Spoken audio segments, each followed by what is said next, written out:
Hello students, बेटा आज का अपना सेशन है काई स्क्वायर स्टैटिस्टिक। इसके पहले हम लोगों ने पढ़ा था बाइवेरिएट फ्रीक्वेंसी डिस्ट्रीब्यूशन टेबल। अभी अपने को ना 4.2 एक्सरसाइज की तैयारी करनी है। इसमें कॉन्सेप्ट है काई स्क्वायर, CHI, छी मत बोल देना। ये क्या है? Chi square statistics. It is common to use the chi square statistics for measuring the relationship between categorical variable. अब ये कैसा वेरिएबल? ऐसा वेरिएबल जिसमें न्यूमेरिकल डेटा नहीं रहेंगे। जैसे यहाँ पे देखो male and female and other, ये आपके जेंडर की बात हो रही है। फिर आपके ब्लड ग्रुप की बात हो रही है। ये सब आपका नॉन न्यूमेरिकल डेटा है, तो उसको बोलेंगे अपन categorical variable. A variable that takes non numerical value is called a categorical variable. जैसे mother tongue of a students, ये सब इंफॉर्मेशन दी रहेगी और इसमें क्या रिलेशन है वो अपने को फाइंड करने के लिए, मेजर करने के लिए आपका काई स्क्वायर स्टैटिस्टिक है। इसमें एक छोटा सा फॉर्मूला है जो आपको याद रखना पड़ेगा सम सॉल्व करने के लिए।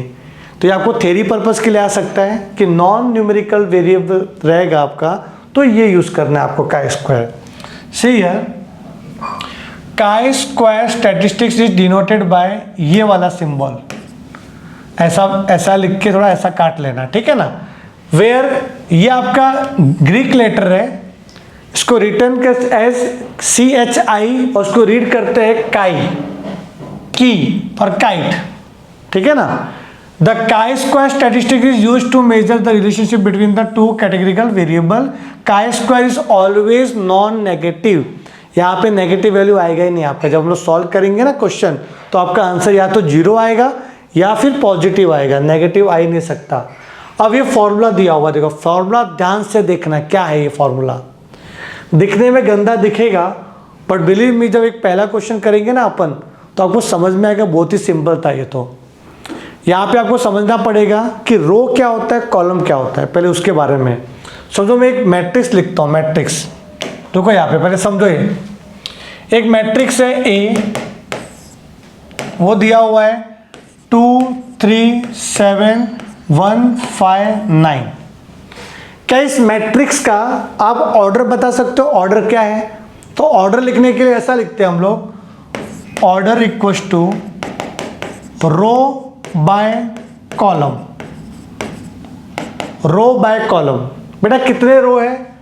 1 2, इसको रो बोलते हैं। फर्स्ट रो, सेकेंड रो, तो 2 रो एंड कॉलम कितना है? 1 2 3 कॉलम में। ये आपके 12th स्टैंडर्ड में आएगा।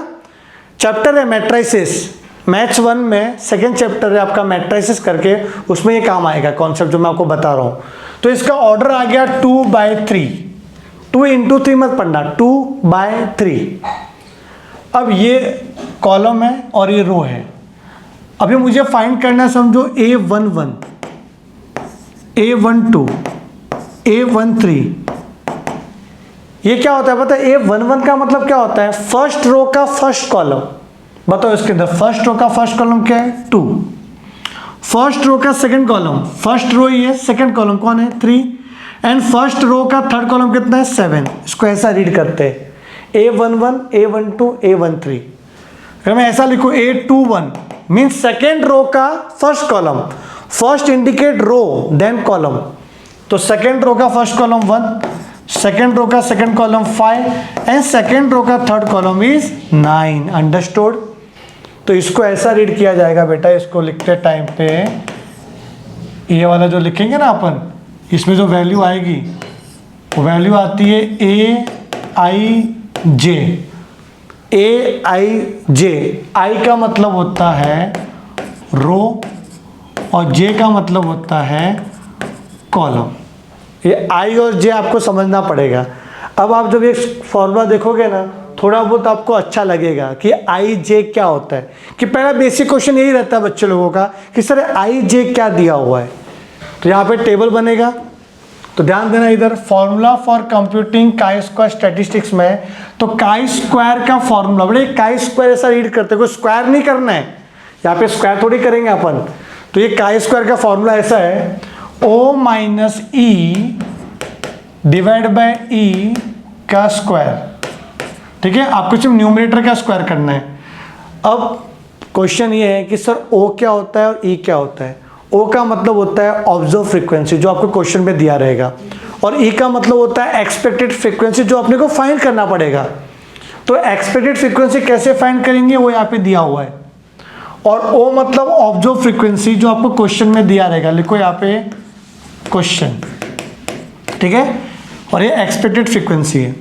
और आई जे तो मालूम है आपको, रोज एंड कॉलम, ठीक है, ध्यान दे रहे हैं यहाँ पे अच्छे से। आप सिर्फ ये फॉर्मूला याद रखना, ओ माइनस ई का स्क्वायर अपॉन ई, ओ माइनस ई का स्क्वायर अपॉन ई, ओ माइनस ई का स्क्वायर अपॉन ई।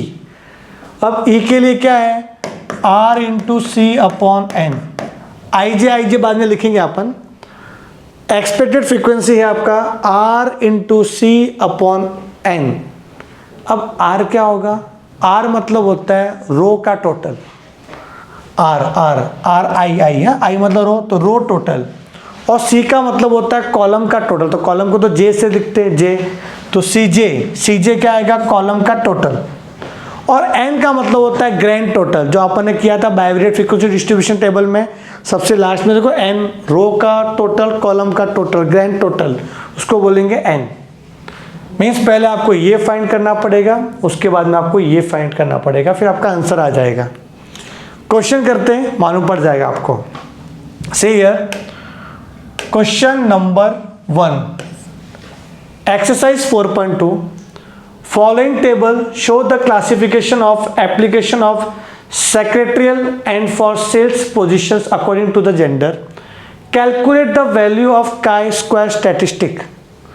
यह आपको दिया हुआ है वैल्यूज ऑफर, डिनाइड और मेल और फीमेल, कितने सारे ऑफर एप्लीकेशंस आए अपने पास, कितना एक्सेप्ट किया, कितना रिजेक्ट किया, ठीक है ना, ऑफर एंड डिनाइड। ये टेबल को ना वापस से बनाओ यहाँ पे, ठीक है, या भी काम करते हैं, हाँ बनाना तो पड़ेगा आपको टेबल, तभी आप क्या रो का टोटल कर पाओगे। तो सही है, सॉल्यूशन इधर कैसे करना है, ये टेबल अपने को प्रिपेयर करना पड़ेगा। हाँ 2 रो दिख रहे हैं ना अपने को, चलो देखते हैं क्या क्या आएगा इसके अंदर। ऑफर डिनाइड तो आने ही वाला है, ये ढांचा बना दो मस्त एकदम, फर्स्ट क्लास ढांचा, ऑफर्ड, डिनाइड एंड टोटल। यहाँ पर भी अपने को male, female and total.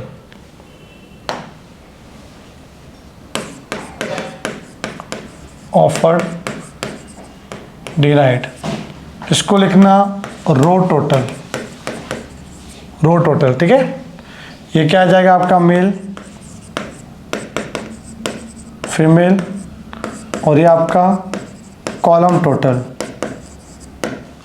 Row total को आप क्या कर दो, आर आई, और कॉलम टोटल क्या लिख दो, सी जे, जो आपने फॉर्मूले में भी लिखा था, रो का टोटल एंड कॉलम का टोटल। क्वेश्चन में 75 दिया हुआ है, 150, यहाँ पे 25, यहाँ पे 50, ठीक है। अब रो का टोटल, इसका कितना आएगा टोटल बेटा, इसका आएगा, ध्यान से देखना, 225, इसका टोटल 75, ठीक है, इसका टोटल 100, इसका टोटल 200। अब ग्रैंड टोटल कितना होगा, 225 75 300, ये भी 300, तो ये कैपिटल एन हो गया आपका 300। अच्छा, जो क्वेश्चन में दिया हुआ है ना वो है आपका ऑब्जर्व फ्रीक्वेंसी, मतलब देखो यहाँ पे ना, यहाँ पे लिख लो चाहिए तो, O11 फर्स्ट रो का फर्स्ट कॉलम, वो क्या है 75, ये 150 क्या है, O12 फर्स्ट रो का second column 150, observe frequency. Then ये क्या आएगा, ये O21 सेकेंड रो का फर्स्ट कॉलम 25, एंड O22 कितना आ जाएगा आपका 50। ये दिया हुआ है क्वेश्चन में, ऑब्जर्व फ्रीक्वेंसी दिया हुआ है, we have to calculate the expected frequency. अब अपने को निकालना पड़ेगा एक्सपेक्टेड फ्रीक्वेंसी, क्या फॉर्मूला है, EIJ, फॉर्मूला क्या रहेगा अपना, RI multiply CJ upon capital N। बस ये फॉर्मूला आपको याद रखना है, R into C upon N. अब पहले बात करते हैं E11 की, मतलब जो O11 है ना, ये O11 है, इसके जगह पे E11 क्या आएगा? तो आर आई मतलब रो का टोटल, इसका करस्पॉन्डिंग रो का टोटल कितना है 225 मल्टीप्लाई कॉलम का टोटल कितना है, इसका कॉलम का टोटल 100 और ग्रैंड टोटल कितना है आपका 300। कितना आएगा देखो, ये कैंसिल हो गया, 3 से 3 7 जा 21, 3 5 जा 15, बेटा 75 आ रहा है ये 75। O11 भी 75 था, E11 भी 75 आ गया। ठीक है, आगे बढ़ते हैं, आगे बढ़ते हैं। ये E11 हो गया। अब बात करेंगे E12 की, वापस से सेम फॉर्मूला E12 का भी R इंटू सी अपॉन है। अब E12 मतलब ये वाला ही है, ये फर्स्ट रो का सेकंड कॉलम, ये तो इसका करस्पॉन्डिंग रो कितना है 225 और कॉलम कितना है 200, तो 225 into 200 divide by 300, cancel, 75 two जा 150। क्लियर है ये? अब E21 सेकेंड रो का first column, E21 second row है ना, सेकेंड रो उसका फर्स्ट कॉलम, तो क्या आएगा इधर, इधर इसके जगह पे रो का टोटल 75, कॉलम का टोटल 100 अपॉन 300 25, और इसका क्या आ जाएगा E22 का, ये E22 ना 75 ऑफ 200 अपॉन 300 50 आया समझ में? और आप देखो दोनों सेम ही आए, देखो सेम टू सेम आया, सब में ऐसा नहीं आएगा, आ गया तो आ गया। ठीक है भैया, अब हमें फाइंड करना था यहाँ पे काई स्क्वायर स्टैटिस्टिक ना, तो काई स्क्वायर का फॉर्मूला क्या है, देख लो बेटा। काई स्क्वायर का फॉर्मूला जो आपने इधर लिखा था, काई स्क्वायर का formula summation of O minus E का स्क्वायर अपॉन ई।